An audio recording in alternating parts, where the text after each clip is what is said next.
Hey, what's up, everybody? Welcome back to Pathways to Healing, the Perfect Step podcast. We're your hosts, Cody Norman and Logan Fry, process recovery specialists at the Perfect Step, also known as TPS. We are not doctors and are not prescribing anything, as this podcast is for informational purposes and should not be considered legal advice. We are, however, sharing knowledge and experience that we have gained from working for years with clients in the paralysis community. The guests on this podcast include members from the paralysis community sharing their perspective and insight. Suggestions and advice that we share may affect each person differently, as not one injury or diagnosis is the same. Welcome back, everybody, to the next episode of Pathways to Healing. On today's episode, we have on James Meza. Welcome, James. Thank you for having me. Thank you for coming on. We appreciate it. The first TPS ambassador to come on the podcast and share their wealth of knowledge with all of our listeners. We appreciate it. Yeah, I'm super excited to be here. Excited to have you, James. Thanks so much, man. Would you mind giving us just a brief general background info about yourself and how we got here? Yeah, so I'm very much an adrenaline junkie. I like to be active. I played baseball the first 22 years of my life. Still pursued it in college, and when that didn't work out, I had to find a new outlet. It kind of just became snowboarding. I was about my 9th year of snowboarding, and 2021 I had my Icon Pass, which allows me to snowboard all across the U.S. And I was enjoying it. I hadn't even gone anywhere out of California. But yeah, so I got my degree in kinesiology, exercise science. So I applied it into my sports, and an accident happened up in Big Bear, California, and I went up this jump that I was trying something new, and also this guy paused in front of me on top of the feature, and I bailed, and my feet went in the sky, and I came down on my back around 15 feet, shattering my T12 vertebrae, and became paralyzed. That was the day my life changed. Yeah. Why did you choose kinesiology? No, that started with baseball. I was always very close to movement, and I was I feel like most college athletes that don't get to play their sport kind of go through this thing where they're a little lost, and that was where I was at. I was lost, and I was just trying to stay close to what I loved, and I started working out, and that was it. I just started going to the gym, working on myself. I was always this scrawny, short guy who had to outwork people, and that was all it was just me working hard. And I felt that if I wanted to learn one thing, it was about my body, because I spend so much time with it.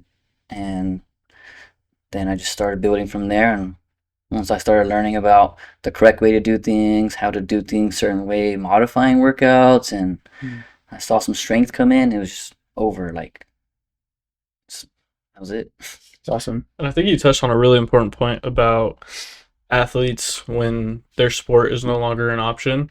You do feel lost, and I don't think that's just for somebody who goes into college and can't play in college, or goes into high school and doesn't make the high school team, or even plays through college and finishes college. I think whenever somebody dedicates their life to a sport of whatever it is, once you finish your opportunity of doing that, there's a big, well, what's next, right? I spent my whole life dedicating myself to this sport, to making myself better, to... it's almost like your whole personality. It is. So, it's like, it's identity, I'm sure for me and Logan, whenever you have a conversation, I'm a baseball player. That's the very first thing you say. And that was true from, I'm sure, when we were little to all the way through college. And then after college, you get that, I'm not a baseball player. What am I now? Right. And you go through that redefining of what you are and who you are and what you want to do. And I don't think, like you said, I don't think that's just somebody who goes into college and doesn't get that. I think that's a big thing that a lot of people have to go through, and finding something that is similar but might not be the exact same is really good. And I think you did that in kinesiology and working out and snowboarding. A part of it, though, I think, is also not just the sport and the dedication component, but a craving for competitiveness and trying to be able to prove yourself and show that you're just as good, if not better, than a lot of other people. Hmm. And you took that, I think, to the next level when you really started to dive into working out and going to the gym and working on your physique and getting into competitions or shows and stuff like that. But I want to rewind it back a little bit before we get into all that. And you talked about working out in the gym. Can you talk about the process of, did you start working out pre-accident or more post-accident of going to the gym and working on your physique, and then how that kind of transition was? Yeah, pre-accident, like if we talk about immediately before the accident, like I walked in December 2021 and I was just literally going crazy in the gym. Like I was trying to get some little hamsteak legs, like I was just working hard. And I just thought, oh wow, I got my degree. All I gotta do is work out and train people now for like the rest of my life. And I was like ecstatic about it. I was working out before and after. That was the sense of normalcy that I was chasing after. Like, what can I do? That what should I do that's gonna help me in my new life? I had to. Can you talk about your first experience post accident of going into a gym, whether the first time was with somebody or by yourself, and then again when you went for the first time by yourself? What was that like? I feel like a lot of people get that form of anxiety of going to the gym solo while you're in a chair. Are you going to fit in? Are people going to help you if you need help? Can you Yeah, talk about that experience? yeah. I knew. Okay, anywhere I went, people were like, I felt them looking, and maybe that's just a psychological barrier for the beginning of somebody who's newly injured. But I don't feel that anymore. Like they're not looking at me because I'm in a wheelchair anymore. They're looking at me because I'm ripped in a wheelchair, like picking up Mm. some weights that they don't touch, maybe, or they don't use often. But yeah, the anxiety was definitely there. I had somebody go with me, and they were helping me out quite a bit. And all it did, it just kind of became like it's hard to find somebody as consistent as I want to be. So when it became that way and they weren't as consistent I wanted to be, I was like, okay, like I guess I'm not gonna go. And I kind of like rolled over and didn't go all the time and just let it be. Like I was also like thinking like, you know what, my body needs to heal. Like I can't rush every single workout. And my body got really tight anytime I worked out. Mm. So yeah, I needed help. I took somebody with me, and it just gradually I got more comfortable. But the first few weeks, months, half a year, I was not in love with the gym like how I am right now. Mm. When you mentioned like your body got tight when you worked out, you're referring to spasms, tone, tightness. What kind of sense did it get tight? And also, can you kind of explain the difference between your personal training and what you're doing at the gym as far as your physique work goes, and comparing that to your PT and the contrast between PT and also here working with Jason? Yeah. Okay, so at the gym, like even if I wanted to, okay, for example, if I'm doing bench, if I even if I wanted to just work out my chest, like I end up engaging core and I end up using my arms and my hip flexors was the issue in that specific Mm. exercise. My left hip flexor is really strong, so I would squeeze it by accident, Mm. and it would cross over my body to the right side, so I would almost be twisted while I was Oh, benching. wow. And that's when I was like, okay, like I gotta adjust something here. Now I put a strap around my hip flexor, and I don't go nowhere. Awesome. That was like one of the big first modifications I've had to play around with to just make life easier, just to bench. You use gate belts or No what do gate you belt. use? It's just a weightlifting belt. Oh, weightlifting I belt. Okay. I bought a small one and it was too small. It didn't wrap around the bench. Yeah. So I bought an extra large and I just wrapped that around the bench now. Very nice. Um, yeah. And then second question was how I do things in the gym besides Yeah, compared to differently from PT PT. and here, yeah. Because I mean, I think some people may not even know the process for you as far as like your bodybuilding and wanting to get into physique competitions and how Mhm. you're trying to mold and shape your body. We know that's such a fine process, right? Of like trying to make your body look a specific way. Yeah. Like what part of your biceps you're trying to grow, or what part of your back you're trying to get bigger, Yeah. like your lats, or what part, right? So, can you explain how you feel like that is so different than when you go to PT at Loma Linda or Mhm. when you go to even exercise based therapy here with Jason? Okay. So start off with PT at in Loma Linda. There it just became like get get you used to your life in the chair, Mm, and I mean that's good and dandy, but they're also trying to get me to walk, but it's so mentally exhausting because it's stuff that I don't have a good connection to. mm, Even though I believe I'm blessed to have a good connection previous, I think that's one reason why when they tell me something or they try and tell me to move something, I have an edge because I can I know what they're talking about when they tell me to engage this or disengage that and how some things don't go together and like antagonist, that's what I'm talking about, the muscle synergist, like right. things that will help. And I love it when they tell me exactly what the anatomical term is because then I can exactly picture it. Yeah. I think that's super key for anybody who's injured. I believe they should take a course or two on Mm, just anatomy, something simple. yeah. Yeah. That's great insight because you have the education, you have the background. So now when they kind of tell you and give you a cue, you're like able to connect to what muscles you're thinking about and you're able to like visualize that, And it's right? so hard still. Yeah, Even knowing the terminology, it's so hard. So definitely. Yeah, it just Visualize tells me and how hard it is without the terminology. couldn't imagine. yeah, what Yeah, I was going to definitely. touch on with that is it's not only the visualization and the understanding, but for anybody who works out like you were, you develop a feel, right? We talk Yeah. about that a lot. What does it Yeah. feel like to contract my hamstring and just my hamstring and isolate that?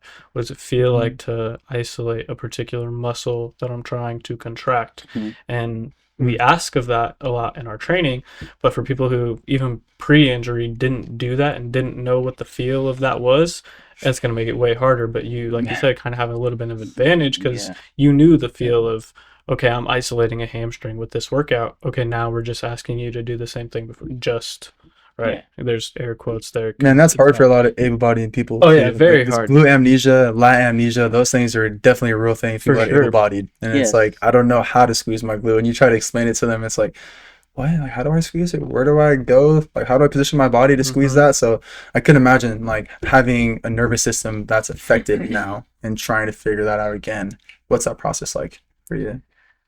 Oh, it's very difficult. Very difficult. Very exhausting. Mentally exhausting. Not physically. Like it is physically exhausting, but I work so hard physically already. It's less physically exhausting than Mm, it was in the beginning, for sure. In the beginning, I was so here specifically in the or physical therapy too, but I was so mentally exhausted when I came here for 2 hours because physical therapy in Loma Linda is 1 hour, and it was like one or two times a week. Well, then when I started coming here, it was like something just locked in on Fridays, and it was 2 hours long, and I just tried to stay locked in the whole time. And I remember an hour, hour and a half in. Sometimes it would change, but I just remember being like tired. Like I would Mm, fall asleep on the car ride home. This was before I was driving, so my parents were bringing me. okay. Yeah, I it's remember good. just napping every Friday on the way home. Good. That means Jason was doing something right. Yeah, I Yeah. exactly. want to go back a little bit and talk about your first time post injury when you went to a gym. Nerve wracking, right? You said something that you did to help with maybe the nerves was you brought somebody with you so that you knew you were going to have some help. But what other things did you do to prepare yourself for going to the gym? Did you have a predetermined workout that you knew you were doing this exercise, this exercise, this exercise on these machines? Um, what allowed you to have that sense of confidence that you were going to go there and not only go there and participate, but go there, participate, and be successful with it? Oh yeah, my workout I would almost say is like I've tried lots of different workouts throughout my life, and I found what works for me and what I love to do. So I just I've written programs for myself like pre-accident. I just have papers. I went back and I looked at them. I was like, okay, I could do this. Like, okay, I could try this. Like, and I went in there and I went and tried it. Some things didn't work out. Some things did. Some things ended up getting modified. Some things I kicked out and I don't do anymore. But I just kind of go back. I just tried to find my normalcy in the same schedule I had before because it was working. Mm, I didn't need to change anything. right. Great. Yeah. And if somebody was trying to go to the gym first time post accident, what advice would you give them for somebody who did work out before, like yourself, but also somebody who had never really gone to the gym, but now post accident they understand the importance of doing something like that? What advice would you give to those two people? To the one who never went to the gym before, to the advice I give them is to go do it, because it's gonna help you longevity wise in your life. It's gonna make your life easier. And then like on the tail end of it, you're gonna get more confident. It's not even the first thing that you're going for, but just being there. And the gym community is not a bad community. They're a great community. Right. People start helping me a lot, especially once they start noticing me, like, oh, this guy's here. Like, he was here yesterday. He was here the night before that. Like, those people, but people notice you, and then you notice them putting in the same work. And it's something as simple as just rolling past them, just hitting them with the knuckles, like, yo, looks good. And then they start doing it back, and make some Welcome friends. to the Be Perfect Foundation, a beacon of hope for those living with paralysis. We're a nonprofit organization on a mission to make a difference in the lives of hundreds of fathers, mothers, siblings, and friends. We provide direct financial and emotional aid. From medical necessities to guidance and support, we're here to help individuals on their road to recovery. With nearly $10 million raised and a 100% volunteer staff, your support goes a long way. Visit BePerfectFoundation.org to donate or find out how you can get involved. The Be Perfect Foundation, changing perceptions daily.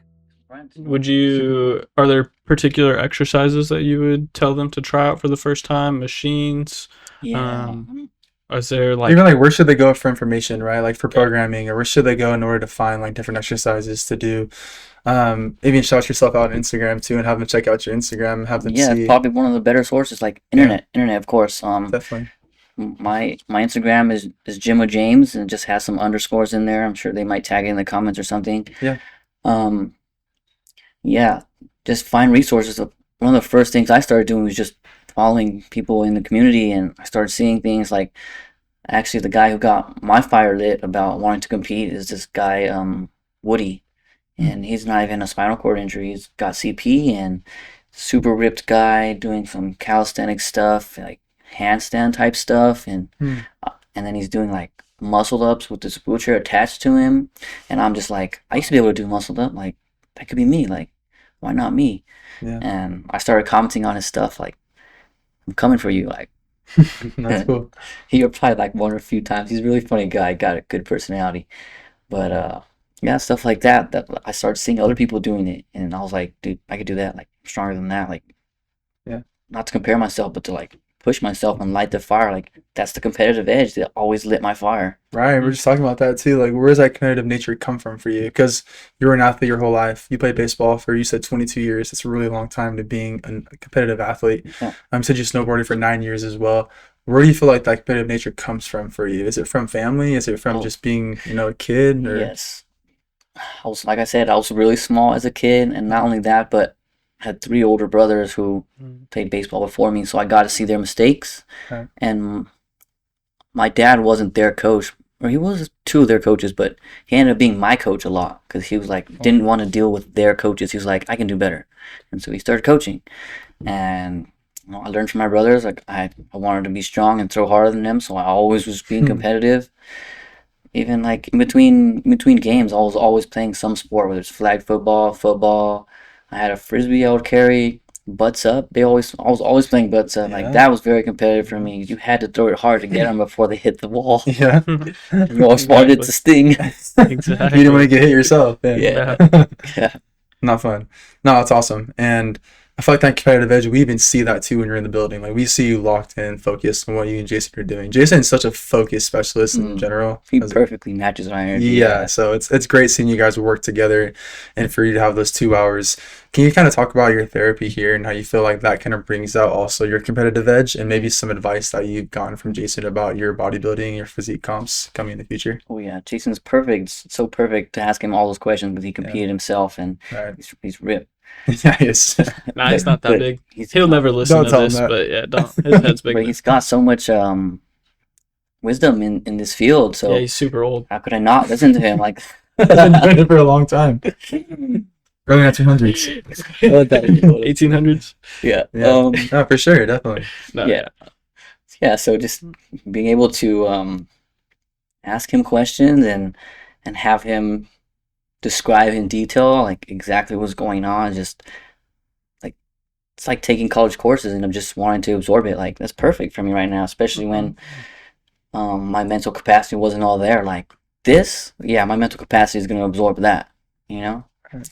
So it was perfect. So you went from working out, going to the gym, trying to get strong, to eventually wanting to focus on what we've talked about, physique.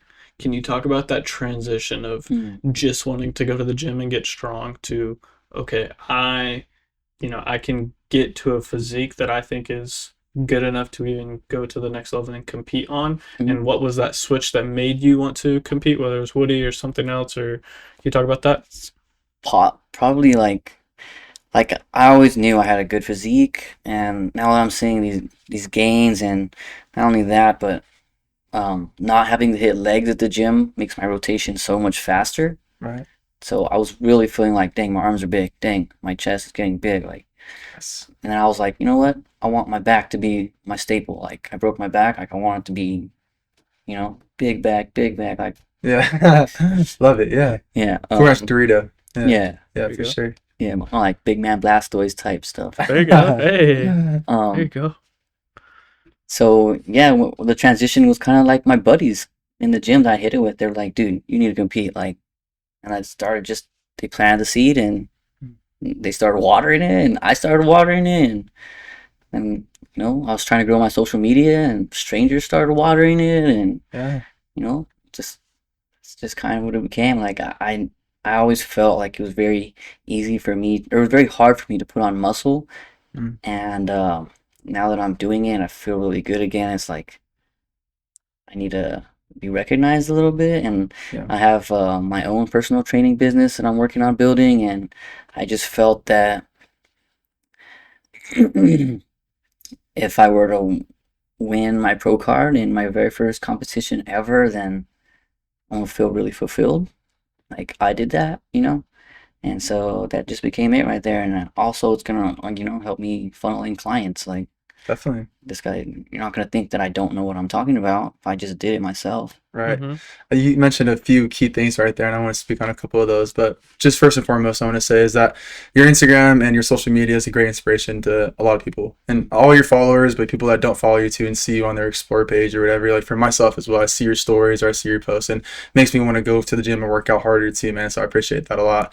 But also on top of that too, I wanted to mention is that you kind of said about wanting to be a personal trainer. It's super cool and having your own business. Mm. Is there a specific niche that you want to get into as far as personal training? Do you want to target those wanting to 100%. be bodybuilders, or what are you looking for?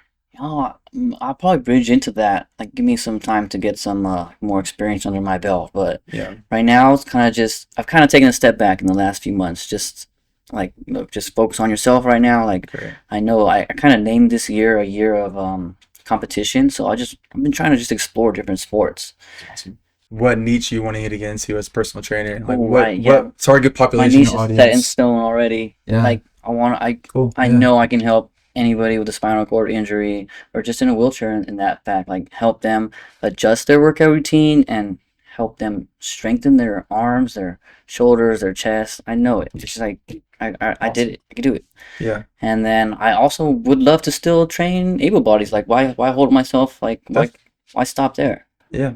Yeah. What about? I want to kill some legs, Yeah, for sure. No, 100%. Honestly, it does feel really good. I mean, we kind of both know that feeling of like someone coming out of the building and like, dang, my legs like feel like jello now, or like my legs feel like you worked them, and it's a really good feeling because you got the most out of that session. I mean, even just right now, I had a client walk out of the building and he was like, dude, my legs are shaking, and I like this is like a great workout, and I think it's really rewarding when you feel that way from a trainer perspective. I think it's really awesome, and I think you're gonna help a lot of people in that sense. But is there anything in particular that you want to lean towards as far as like online training or in-person training or commercial gyms or getting your own gym eventually and having your own facility, or what does that kind of look like? Have you thought about those things yet? Yeah, I always wanted to do in-person training, like one-on-one with somebody who wants it as much as I want it, Don't. Yeah. And then secondly, I felt like in SoCal, I could only meet so many people that want that in my area, so I have to branch out online. And that was when the social media started to become more of a thing. Like Got it. I needed to grow it. I need to get out there. Like I see all kinds of people doing it all the time, and I'm like I just had to start. Yeah. It's the biggest thing. Huge. Are you on TikTok too? Instagram? Yeah, I'm on TikTok. Okay. TikTok. It's a different name, but it's a Big Game J. Big Game J. Because Jim or James was taking, or I don't remember something. I just it was taken. We'll make sure we put that in the description. Yeah, we'll Elmer. throw it down. Yeah. Elmer. No, that's super cool. One of the questions I had that was kind of out there, just hearing your guys' conversation, was how was the perfect strength for you when you did come and participate a couple times, and was there anything that you felt like you got from that that helped you in your progression of learning how to do different exercises and add adaptations to particular exercises? Yeah, for sure. Because like there's just only so many cardio things in the gym for me, but I could use the battle ropes. Was amazing cardio. Like that was like, and I used to hit the battle ropes in my backyard. I used to have a rope that I would just rip, and so just that was opening me up to things I could do again.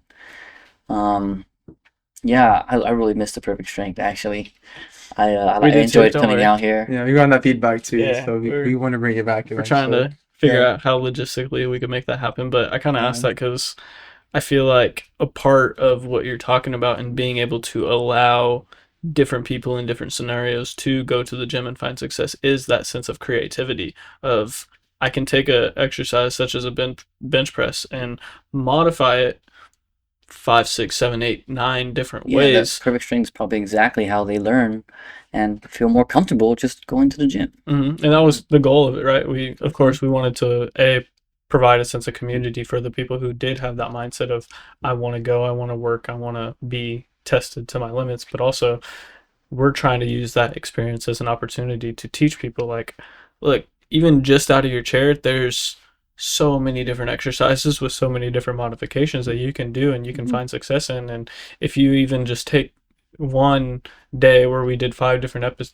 exercises and you go and get really, really good at those 5 different exercises, you're going to see gains, you're going to see progress, and you're going to get stronger. And then once you get stronger, that leads to you being able to do different exercises, different things, and that continuous progression just keeps going and going. And I think for us, that was one of the main concepts of it, was really the teaching component.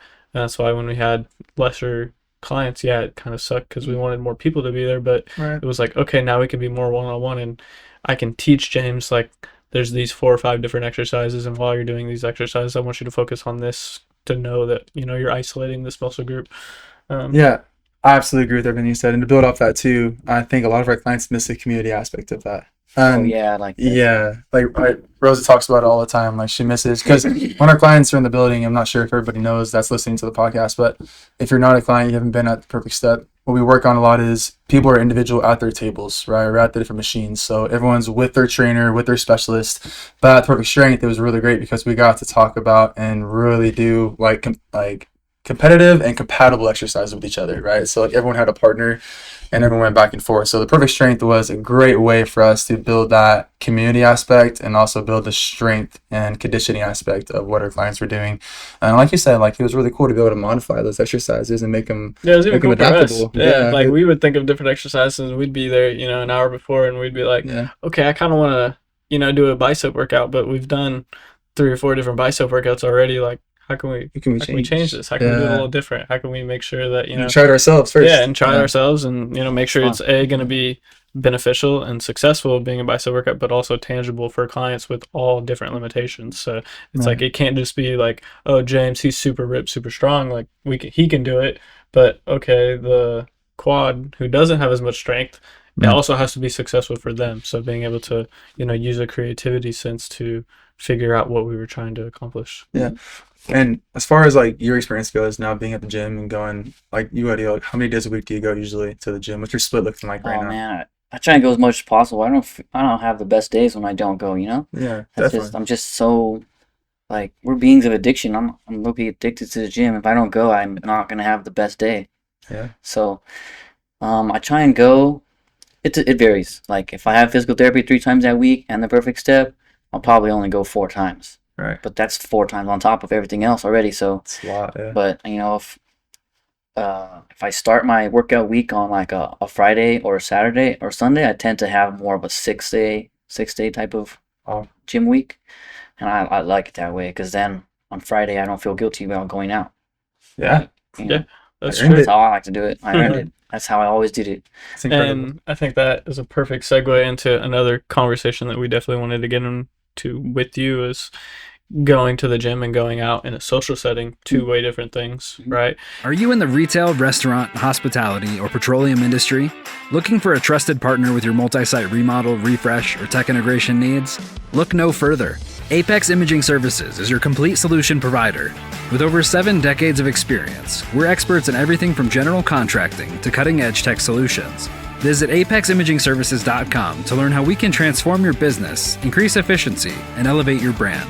Apex Imaging Services. Your vision, our expertise. Can you talk about your experience on going out socially for the first time? How it was for the first couple weeks, couple times you did it versus now? I think you're somebody who you like that social setting. You like to get out there. You like to meet people. You like to mingle. Yeah, I do. Yeah, so my therapist was like, you need to go out. And I was like, I don't want to. He was like, I think you need to force yourself this weekend. And I started, somebody invited me and I was, yes, let's go. And I went and I had a good time and I tried to repeat the process. And sometimes I would go out and I'd be like, I want to go home. So, it was just take it by night. Like, sometimes you want to go home. That's totally fine.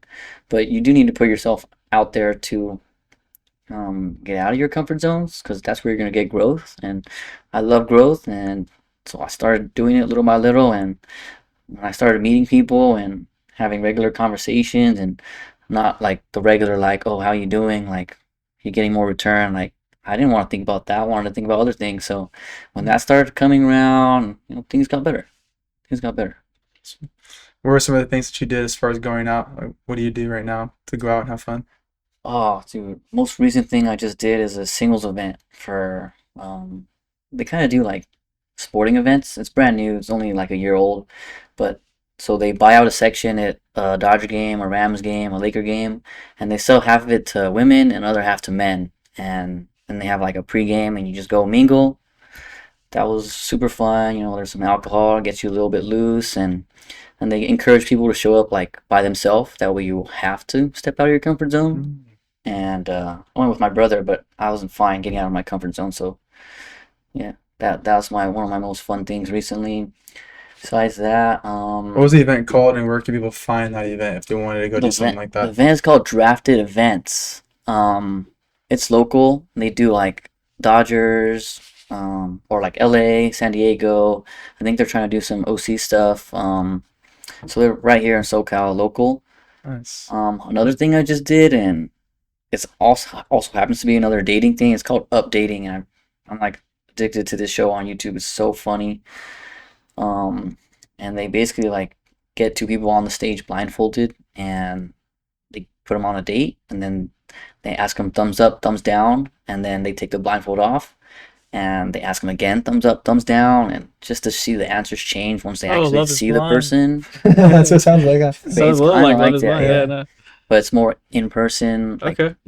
there's a drink or two involved, and Have you that's gone the on other it yet? place. Oh, cool. I want to go on it, but I went to one show and I didn't get the chance to go on, or I didn't want to go up and try and steal, because they let somebody go up and try and like steal. Should have stole. Do they? What's up? Uh, No, that's cool. That's, Wasn't into her. no. Yeah, I know that one. That's, Maybe there next you time. go. But I There's did- but I what we did- were saying. I definitely showed up with the mindset like, yo, if there's a pretty girl, I'm gonna go. Yeah. That's needed. I think one of the other things that I've seen from social media and stuff, like going out to raves, going out to concerts. Yeah, that's a little bit of some normalcy, going out to raves. Although I don't listen to the same hard EDM music I was before, but I still have a great time. Dance a little bit, tighten my back up a little bit, rest, do it again. There you go. Speaking of the social media aspect, you're somebody we talked about earlier a little bit. We kind of touched on it about Instagram and TikTok. What are some ways that you feel like you can separate yourself, though, from being able to post on social media, have those kinds of posts where you feel like you're very active on social media, or some days that you also kind of like pull back on it and maybe not do it too much because it gets draining? Can you kind of speak out about that process for you, and when you're loving it and when you're not loving it? Yeah, I love the gym, so when it comes down to me having to sit there and record, like, and not, it takes away from me just being in the moment. Like I'm creating the moment for all these other people, and that's totally fine, but it's not like I just have to find the balance of like, okay, this day is a content day. Let me just boom, boom, boom, boom, and not worry about the rest of the time. And also like making one day um, more niche towards something specific. Mm. Because right now I'm kind of just making a workout video and tossing it up and describing what I'm doing. But I I see some people, you know, they do those ones like I do this so that I can open my trunk, or I do this so I can put my chair in the car. And Mm. honestly, I just build strength. So all of those things don't give me a hard time. Love it. It's important. Love it. Can you talk about the transition that you felt yourself go through from being a social media user to being a social media influencer, and how that process was of being like, I have a platform where I can share things with people who are close to me versus I have a platform with a community that I can now share things with? Yeah, before Instagram was just for fun. I kept it on private and just went out, did my thing, posted dumb things, you know. And then after the fact, I was like, okay, I need to niche down. My Instagram needed to be niche down. So I was like, all right, let me make another Instagram. That's kind of what I did, and I kind of kept that one private. And now I just try and just post gym stuff on this one. And that was kind of what I had to do, kind of separate it a little bit.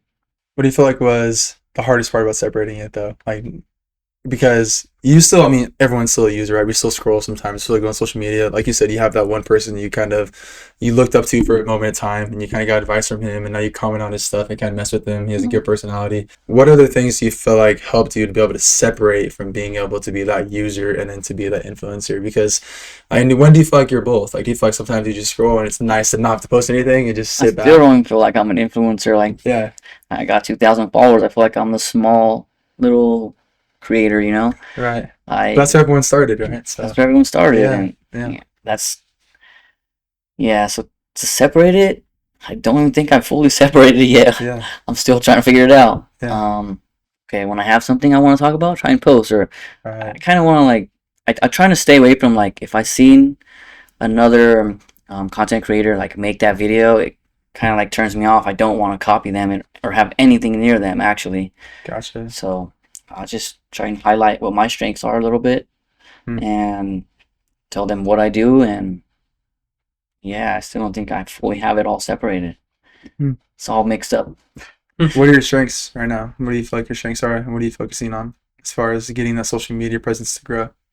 You know, I was working on it being really consistent at the end of the year, and that's why I kind of just took a small break from it, but I'm still going with it.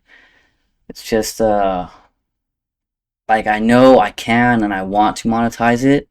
It's just I also feel like, why does it have to be monetized through the gym? Mm, I'm trying to figure out what else could be like a little niche. It doesn't just have to be stuck on one thing, because definitely. then I get like pinholed, you know? Mhm. Right. Trying Yeah. to expand that right now. And Makes I think sense. one of the ways you've gone about expanding your different facets is you've started your own company, Mhm. HSA, HSA. right? Yeah. You want to talk a little bit about that? Yeah. HSA was just a thought before my accident, and it was literally doing nothing. I had a logo. It's the first logo, not this one. And on the logo, yeah, I just sat there, and the idea was that I wanted whichever way you looked at the logo, that it was the same thing. So I forget what the word is, but it's kind of like race car, it goes Palindrome? forward and backward. Yeah, palindrome. And so I came out with that, and I was like, I always felt like one of the strongest things to help people. I like changing people's minds, and I felt like if you showed somebody a different perspective, um, you know, maybe they can be more positive, you know, optimistic, you know. And so that was where the saying came from. It's all about perspective. And I had to come out with this logo. I was like, I need a new logo to like engage with my new community. And I felt like, you know, told my buddy about myself, and he was like, okay, cool, let's do this. And he gave me some examples, and I was like, let's go with that one. I love that one. Like, so simple, so perfect. Like, Awesome. and yeah, and so this brand was still being built, but one of the big things I want is for it to be able to give back. Like the Be Perfect Foundation, like perfect example of kind of how I want it to be too. But I almost picture like every single day a different merch would kind of be prioritized to help give back to different communities. I was affected by my grandpa had Alzheimer's, and he passed away, and I want to give back to that community and research in that community. Very big in my heart. Spinal cord injury is obviously very big. Cancer is another one that's affected my family, and I just that's what I wanted. That's what I want it to be more of a building onto. And so I'm still working on that aspect, and that's why I was like, let me get this website going. I have a website built out now. It's to funnel clients, so I can find them through social media. They can click on the link, fill out a form. I'll get back to them with a meeting, but they could possibly choose a meeting right then and there. And then you scroll down, you can get some merch. That part's actually buggy, so once that's built out, I think it's going to be great to be able to give back a little bit, and it's all dependent on what affected you, It's exciting and selfless of you too, man, to do that, to look at other people, because you're not just doing it for the benefit of the money for it, but you're doing it to help other people and try to be like almost like a charity foundation for a lot of other funds and things. And I think I wanted to ask about your emblem too, because I saw that one, the logo that you used on this shirt, but I also saw a different one that Elmer was wearing the other day. Is that the black one? Is that a newer one that you were wearing, or was that older? Older. It was an older version. Okay, was that the original? Yeah, that's original. Oh, okay. Okay, that one's really cool. Is that when you changed up the anagram too? Mhm. Because at first it was Oh wait, which highly one? sought after, Okay, and it's now still it's health I'm like- science attitude. no, Right. it's highly sought after, but the health science attitude is what's highly sought after for me. Mm. I wanted everybody to be able to put their own twist on it. At one point, I was trying to get people to create their own H, their own S, and their own A, and it didn't exactly catch on. So I just went with mine. That's a great mission. Which is highly sought after. Yeah. Well, Why? it's what is highly sought after for you is not what's highly sought after for you and your guys' neighbors. So Right. what's highly sought after for me is health, science, and attitude.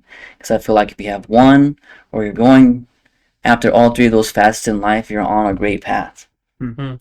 And that's to get your own highly sought after, you have to figure out what it's all about perspective for you in life. And I felt like if I'm going kinesiology, health, I'm listening to the science, and then the attitude came a little bit after. I didn't have an A at my accident. Like I had more H's in my phone, had more S's, and I didn't know what I wanted the A to be. And after my accident, I started figuring out like I have to have a good attitude to be positive, to have a good outlook in life, and that was where the attitude came in, and it's That stuck. completes it. Yeah. Stuck. Yeah, it definitely completes it. Do you feel like all of those three things are what you apply in your life every single day? And what is your personal mission now for your life, including health, science, and attitude, and how do you sought after? Like, what is like your mission going forward? What do you want to affect, and who do you want to change, and what do you want to see more of this Super world? great question. Super great question. I tried to pick a goal that's so big that I'm not actually going after it now. And that what that goal came down to was I wanted to be like the go-to man for information in spinal cord injuries, and I'm so far away from that, honestly. Like I know a good amount of stuff. I know anatomy and physiology. I know molecular things about my body, but the goal is to be like Albert Einstein was of science. Is he the godfather of science? I believe he was. So, Oh, my card that I have on my desk, and I was carrying with me for the longest, but I started spending so much time on my computer, I just wanted it in front of me. I like wrote down the godfather of all things paralysis, and it just sits there right in front of my desk. Every time I get on my desk, it's right there. it's awesome. What brought you to that? I mean, obviously we know the injury is something that brought you, but is there anybody else in your life that had motivated you to want to think about that, being the godfather of paralysis? Oh yeah. Family, how, anybody here at How, TPS? 100%. I was in that class with them when I came out with that, Hmm. and Oh, that was thinking into results. thinking to results. That was my thinking into results Nice. that I wanted to go after, That's and great. Cool. I know it's so far away, and all I know is I have to just keep building on what I'm doing and Yeah. keep learning. And Constant. the real goal is to just shorten the gap of knowledge, like how we were talking about earlier about how just anatomy and physiology is something that helps me with my gains, physical therapy wise and in the gym wise. Just want to shorten that gap any which way, and I was perfectly born in the perfect time where the gap is already being shortened without my help. So Love it.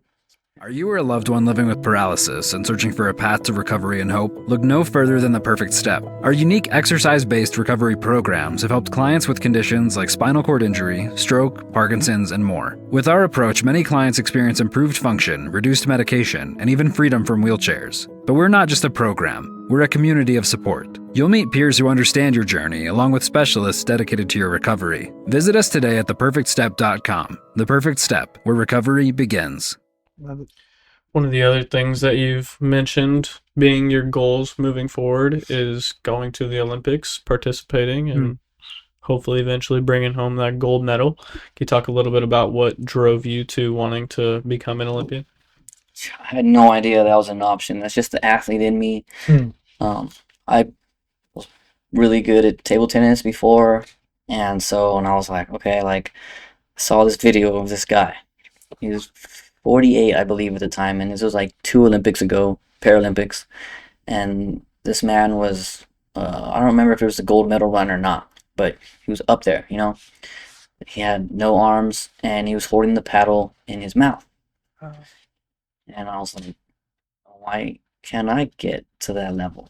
And he picked the ball up with his toes, and he tossed it all the way up, and he grabbed the paddle, and he just smacked it, and that was just like so eye-opening to me that he could do that, not only at that level without arms and at that age still competing something like that. Like I was like, I'm 28, or at the time I was 28, so I was like, telling me I could go to the Olympics in 4 years, and then go to the Olympics again in 4 years, and then go again in 4 years, and then go again in 4 years. Like what the, like that just sounded like fun to me, and I was like, let's go. That's incredible. So Have you started that process? Yes, I've started the process. I have all my gear in the trunk. I can play at any time. I have my own table now. I have a place where I can go play, and a guy who, he's not my coach, but he's super knowledgeable in table tennis. Maybe not para-table tennis, but he still knows all the spins and the mechanics, and he can read me when I'm doing things wrong, like your elbow's off, you know, or keep your elbow tucked. And yeah. Is there qualifiers for that? Yeah, there is. You know what? I'm in this group chat on Facebook with like some pretty good people and like the community. It sounds so like I've read everything that they're talking about. It just sounds so confusing. It sounds so confusing. No, basketball. You said you're playing basketball recently too, right? How's that going for you? Yeah, it feels good to be a part of a team again. Table tennis was really lonely. Right. Yeah, I see that. I've been playing for like 9 weeks only, and I got to play my first tournament in San Diego a few weeks ago. I had a blast, and I'm such a noob, but at the same time, they all see my potential, and I'm very strong. My arms are already strong, and I'm loving it. I'm loving it. Yeah.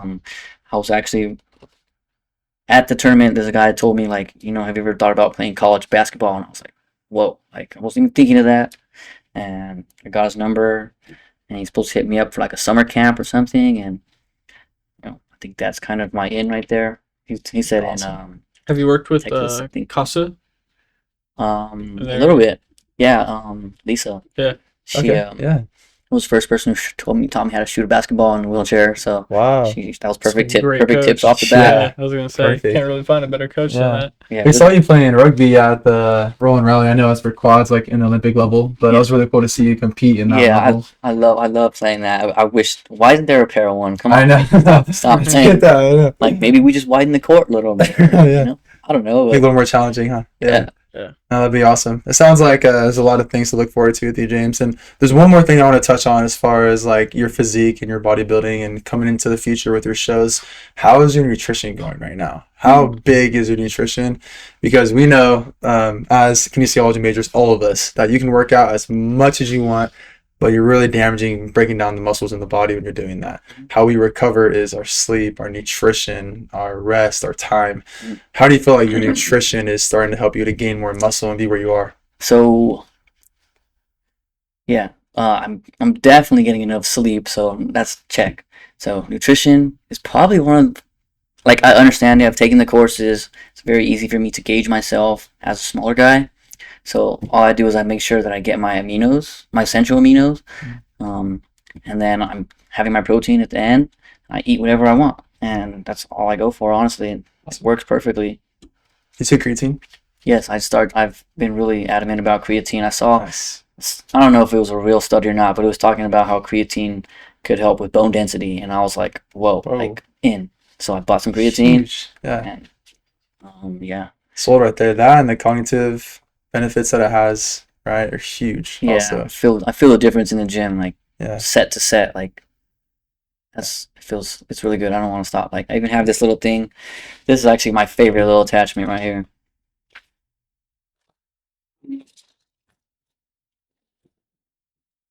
All it is a little funnel, Oh, there you go. and I just Whoa, where'd you get that? like a few bucks on Amazon or whatnot. Look at that. But it came like a 2-pack. But I'm trying to print my logo on it and then try and put those on the website too. Dude. But super cheap little thing, and has another opening on the bottom. Fits perfectly in a water bottle. How awesome. So I Can just you have show mine. that to the camera like a little bigger? Yeah. Because I remember back in the day using paper, right? We'd roll up the paper like this and trying to funnel the paper and then get it in the water the bottle pre-workout perfectly. in it. Yeah, so that's a tool that No, I that's could have sick. used a long time ago. I love for it. sure. It's so handy. So I just fill them up, and every 2 days I fill them up again.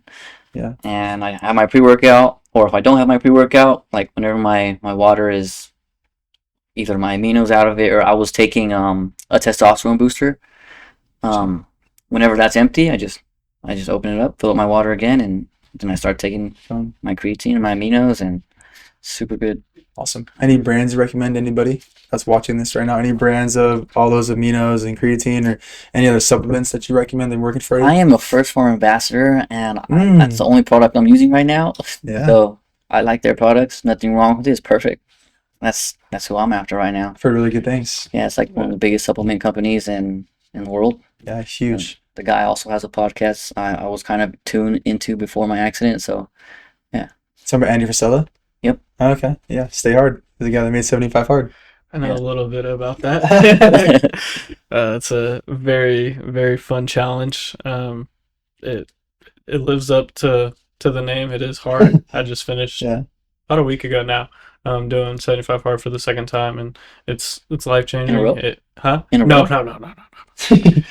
No, there's a couple of years in between, but one of the things a lot of people don't know about 75 is after you finish 75 hard, there's challenges on top of it. So there's phase 1, phase 2, phase 3, and if you finish all of those within a calendar year, it's like a hard year. But after you finish 75, then it allows you to move on to phase 1, and then if you finish that, you can go to phase 2, go to phase 3. And those phases are only all 30 days. Yeah, all of those are only 30 So- days, so they're, I say, a little easier. They add things, so like in phase 1, and there's things on top of it, so you have to do, I think phase 1's the cold shower, 10-minute meditation, and one other thing on top of the 2 Daily workouts task. going. Yeah. Yeah, 3 daily tasks, I think, critical power task. to better your life. So like in that one, last time I did like making my bed, making sure stuff like that was taken care of. Yeah. But it life changing for That's anybody who wants a I might need to try it. perspective Might try it. shift, Should wants highly to recommend. challenge themselves, both physically and mentally.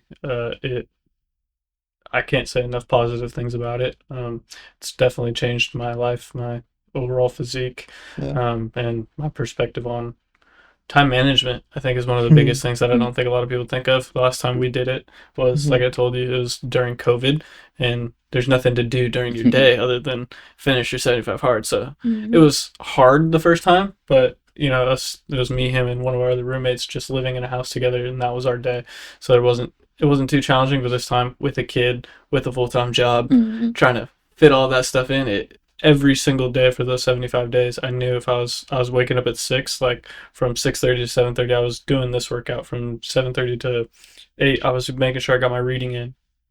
Then I was going to work from 9 to 5, and then doing my second workout from 5 to 6, and drinking my water all in between. And every single part of your day is structured, which I loved. Not gonna say I'm not a little excited that it's over, because it is a lot, but it is a really good way to look at time management and understand that and for me personally, I have always hated the excuse like, oh, I didn't have time today. Oh, I didn't Oh, work me out. too. I Yeah. didn't have time. And it's Me too. like when Yeah. you do a challenge like that, you understand like you have time when you make the time. And it's like Everything. if you had 10 minutes in your morning and then 10 minutes at your lunch and then 10 minutes at after, and you condense things in your morning, condense things in your lunch, and condense things to give yourself a 30-minute gap, that's enough to get something done, to get something in. And I Yeah, think that's all it doing a takes. challenge like Yeah. that, it changes your perspective on it. And Logan kind of talked about All this about when perspective, he was baby. done with it. It's like once you finish it, you're like, well, crap, like, what am I supposed to be doing? What's next? Yeah, because like, like you for need to that, do something. yeah, for that 75 days, you're like, oh, I haven't done this yet. I got to do this so I can check it off. I haven't done this. Like, and you're constantly, like, your brain is on repeat of, like, you have a checklist of, like, did I take my picture? Did I do my reading? Did I do my workout outside? Did I do my workout inside? Have I finished my water? And, like, now that I'm done with it, it's still fresh because it hasn't even been a week yet. And I'm like, Yeah. oh, what did I forget today? I'm like, oh, like, You relax. did. Like, I can just chill. I can do one workout for a day. And, you know, I think a cool part of it now is I get to get back into that. I'm going more into functional strength training. Before it was like, oh, I have 45 minutes. I'm going to do a workout for 45 minutes and then I'm going to do another workout later for 45 minutes versus now it's like, okay, I have a program that I'm doing. And if the workout takes me 45 minutes, it takes me 45 minutes. It takes me an hour and a half. It takes me an hour and a half, but I'm going to finish that versus like with the challenge. I ran into troubles like in the beginning when me and him were working out where it's like I was doing a program and I would finish 45 minutes of the workout, but I still had a quarter or half of the program left. And I was like, I want to finish it, but I only planned out 45 minutes in my day to get this workout done in this time. And I would go over and it would set my whole day apart. So I think part of it for me is going back and now it's like, okay, I can take a breath and I can go back into functional strength training of doing a program like whatever. I think I'm going to do Benjamin Franklin next. I love the pen and paper ones there. For me, because we work with clients on an everyday basis where we're making their exercise programs, now I ran into, I hate making programs for myself. I just don't like doing it anymore. And I don't know what it is, but I just don't like doing it anymore. So having somebody tell me, like, this is what you're I doing. know exactly what you're talking Yeah. I'll make you one. I know exactly I what love Yeah, I you're might talking have you about. make me one, I but love it. I think I'm gonna do Benjamin Franklin, and then I'll get into like a kettlebell one. I love the kettlebells. But Wow. a part of that is getting back to like, okay, now I can go to the gym and I just have this open gym slot versus before everything was so structured, and I loved it because it did make me think about like what I'm doing the entirety of the day versus I'm working out from. I get off at 5 and work out till 7, and then I'll go home for the rest of my day. Versus before, it's like, okay, but what did I do in the morning? What did I do? Sounds good. I need a little more structure on my daily like that. Yeah, I think the routine that it builds for you is awesome. And even after you're done, like you said, Oh, yeah, like I'm you still still like in you're the itching. constant, Like, like- what do I need to do? How much water do I need to drink? Like, Yeah. what's left to do in my day? Like the routine that it builds and the discipline. I mean, you're already someone that has so much discipline too. But like, I think for somebody that is wanting to build discipline, someone who wants to build consistency and a routine and build more time management in their life, like it's so important. I think it's so effective for that. And I think after like me doing the first time too is like, all right, don't get lazy now. Like, just because it's over doesn't mean that everything else stops in your life. Like, continue to do what you were doing and don't let yourself just be lax or be lackadaisical and just kind of kick out the other things. So I think that's a big important part of it. But that's sure. awesome. Congratulations, you finished it. I'm excited. It was cool, but we'll see. I might give myself. I think you give yourself 30 days before you can start phase 1. So we'll see how long that lasts. But it's definitely an accomplishment for anybody who can go out there and do it. One of the coolest parts of the challenge for me is if you fail anything, you start over. It's not like, oh, I did 75 hard and, on day 13, I forgot to take my picture. Day 28, I failed my diet. Day 45, I didn't drink a gallon of water that day. It's like, no, like it's black or white. You did all the things, you didn't do all the things. And if you didn't, you're back on day 1. And to me, that is a huge accountability thing of figuring out, like, if I don't make sure by the end of the time where I'm going to sleep that I did everything, then I would have to restart. And that was a really big part of it for me, of being able to make sure that everything is done before you go to bed so that you can. And it's a super, super cool feeling of accomplishment once you finish. Yeah. It's a grind. Day 70, you're like, I already did 70 days. What do I need to do the last 5 for? But you persevere, you push through, and once you finish it's a really cool feeling. So I highly recommend it for anybody listening who hasn't done it.